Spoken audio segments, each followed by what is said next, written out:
Boker Tov à tous, Be'ez Hashem. Continuons les halachot de Kotev et de Moek, celui qui écrit, celui qui efface Shabbat. Par exemple, graver avec avec l'ongle, n'est-ce pas? Une personne qui étudie un livre Shabbat, il voit un hidouche et il veut le marquer. Bon, s'il a un post-it, c'est facile, parce que post-it normalement c'est fait pour. Mais ouais, parce que c'est fait pour. C'est comme par exemple ouvrir et fermer le Kleenex, le paquet de Kleenex, puisque l'étiquette autocollante est fait pour, il n'y a pas d'interdiction. Donc quand je viens et douche là-bas, je peux faire un signe avec l'ongle pour est-ce que j'ai le droit de faire ou pas. Il y en a qui te permettent en fait de faire un signe avec de l'ongle afin de pouvoir le réutiliser après Shabbat, ou bien tu peux même corner la page. Encore ouais. C'est plié ça. La preuve plié Shabbat. Oui, mais puisque c'est pas un pli exact. Ah. C'est juste technique, juste pour te sauver de la place. Donc lui, il te permettrait aussi bien de faire une trace à l'ongle. Je sais pas si c'est vraiment évident, trace à l'ongle, mais en tout cas, il y en a qui permettent soit de tracer à l'ongle. Donc c'est pas d'écriture parce que j'ai juste fait une espèce de trace. Ou bien de plier la page. Une personne que pendant le jour régulier, il écrit lorsque devant lui il y a crayon, stylo, donc tous les outils. Au moment de son étude, il écrit, il y a des hidushim. Alors attention, il faut être vigilant que le vendredi, il enlève de sa table d'étude tous les outils, tous les stylos et compagnie, parce qu'étant donné que machinalement, vu l'habitude d'écrire, même Shabbat Azvejram va tellement approfondir, il risquerait de tendre la main pour marquer la chose. Maintenant, attention, là ça me concerne entre autres, ça vous concernerait vous aussi un peu plus tard, mais bon, en tout cas, moi, ça me concerne directement. Une personne qui a écrit un livre et qui est en pleine époque de correction avant d'envoyer à impression, ou bien dans une des étapes de correction, n'est-ce pas? Et dans ce cas-là, la même chose, il faudra qu'il éloigne de lui tout écrit qui risquerait, tout stylo, tout moyen d'écriture qui risquerait d'être emballé et d'écrire. Encore une fois, il veut te permettre, si jamais tu trouves une erreur et tu veux te souvenir d'elle, tu cornes la page et Motzei Shabbat, tu sauras la retrouver. Il me semble que c'est pas évident, parce que maintenant je viens de me souvenir que Moshe Levi, il te dit que tu n'as pas le droit de lire des pages de correction Shabbat. C'est comme une mezouza, je sais pas le droit de la dire.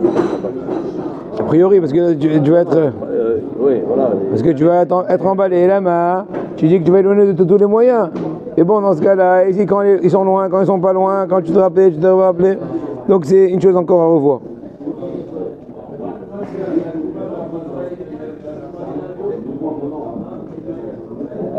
Oui, il ramène au nom de Rabbi Avraham Paladji que le Sha'ar HaMelech, qui s'appelle Abenu Yitzhak Bilmonti, un très grand mefaré sur le Rambam, il dit que chaque Shabbat, il avait l'habitude de réviser ses Hidushim, chaque Shabbat, qu'il avait écrit pendant la semaine, il a révisé Shabbat, comme ça, j'y vois une correction à faire. Et ainsi aussi, il faisait Rabbi Yitzhak Paladji, le fils d'Abraham Paladji. Vous avez le droit de le faire alors. Donc là aussi, il veut dire qu'on n'est pas Oshesh, on ne craint pas le fait qu'il risquerait d'oublier et de venir à corriger.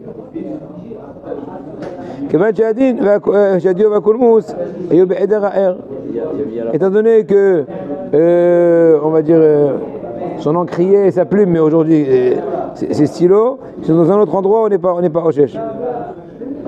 Il y a la tentation. Il y a déjà aussi le Milag Avadei Yosef. Il veut dire que c'est aussi l'habitude d'Avadei Yosef que Shabbat, il révisait ses Hidushim, bien sûr en éloignant les stylos. Na'alaim she'akukot besuliyatan otiyot. Tu as des chaussures. Dans le fond de la chaussure, il y a des lettres qui sont gravées, n'est-ce pas? Que veux-tu? Il mettait les pages à l'envers. Qui ça? Il corrigeait ses cours. Avant d'aller à l'imprimerie, ouais. Il avait ses feuilles. Oui, une relecture. Une relecture. Quand ça n'allait pas, il y avait un problème, il mettait la page à l'envers. D'accord, c'est un siman. Voilà, Il va se rappeler, Moshe Shabbat, que c'est une page à s'occuper d'elle. נעליים שעקוקות בסולייתן אותיות או צורות של סמל מסערי ובלוחו הן עקקות על האפר מותר ללכת בהם. Maintenant, imaginons, des fois tu as des chaussures sous la semelle, il y a la marque Reebok, Nike, j'en sais rien. Et donc quand tu marches, ça se trace. Puisqu'il n'y a aucune intention, aucun intérêt, etc., c'est permis. Étant donné que l'écriture elle est faite de façon indirecte, l'écriture ne tient pas, parce que c'est juste gravé sur du sable qui va être effacé bientôt. Et donc c'est psychréché de l'Aleb de Beshte et Souris de Rabbanan, donc ce serait permis. Weiter. Une seconde. Oui. Dans la Gemara de Shabbat, c'est marqué des lettres. Quand on coupe des lettres. Oui, je t'écoute, vas-y. Un médicament, quelque chose, on va découper. Oui. Il y a des lettres dessus. Oui. L'aluminium là, par exemple, qui est sur les médicaments. On peut découper une lettre, mais pas deux. Une lettre, c'est pour minimiser le problème. C'est Gemara de Shabbat qui le dit. Je te dis. Une lettre, c'est pour minimiser le ISO. Mais dans tous les cas, c'est permis de faire. Il y en a qui permettent directement d'ouvrir le médicament. Moi, j'essaie de le couper par en haut. Par le. Avec un petit couteau, habilement, gentiment. Et tu sors gentiment la capsule, le comprimé. Maintenant, avançons. Et miyuad shekotevim bo al neyar ve'en aktav nikar klal. Il y a un stylo spécial que quand on écrit sur du papier mais qui est invisible. Ça s'appelle ktav starim, écriture cachée. Non, pas le Tipex. Ça ressemble. Ça le stylo. D'accord, mais en fait, tu crois que la façon de lire, c'est qu'il faut mettre à la lampe ou j'en sais rien. C'est ça. Ah oui. C'était les stylos magiques avant. Voilà. À l'école. Donc, il n'y a aucun problème Shabbat de rapprocher une feuille qui a été au préalable écrite avant Shabbat avec le stylo magique, appelle ça comme ça, et à la lumière, parce que l'écriture est déjà existante. Tu ne fais juste que de la découvrir. Tu n'es pas en train de la créer. N'est-ce pas? Avançons encore 2-3 petites halakhot pour finir ce sujet-là. Un gâteau sur lequel il y a des lettres qui sont gravées. Que les lettres soient aussi bien qu'ils fassent partie du gâteau.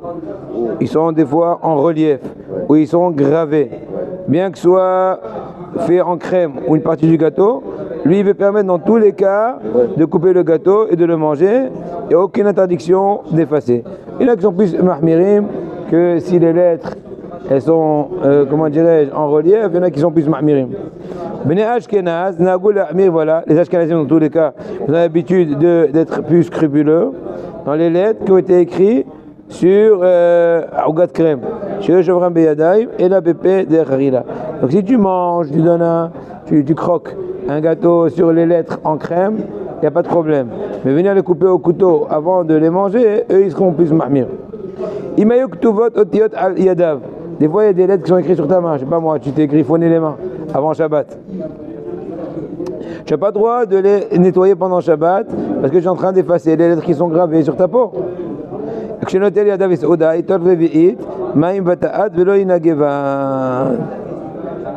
Et plus que cela, quand tu fais les Shabbat, il faudra tâcher de ne pas sécher tes mains parce qu'en les séchant, étant mouillé, tu es en train de favoriser l'effaçage.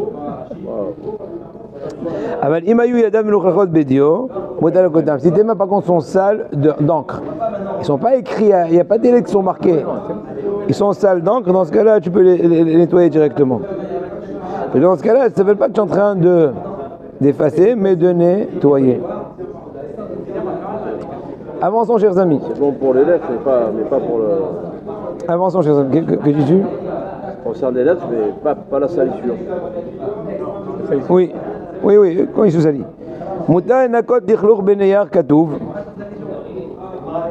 Vena ojmikat otiyot.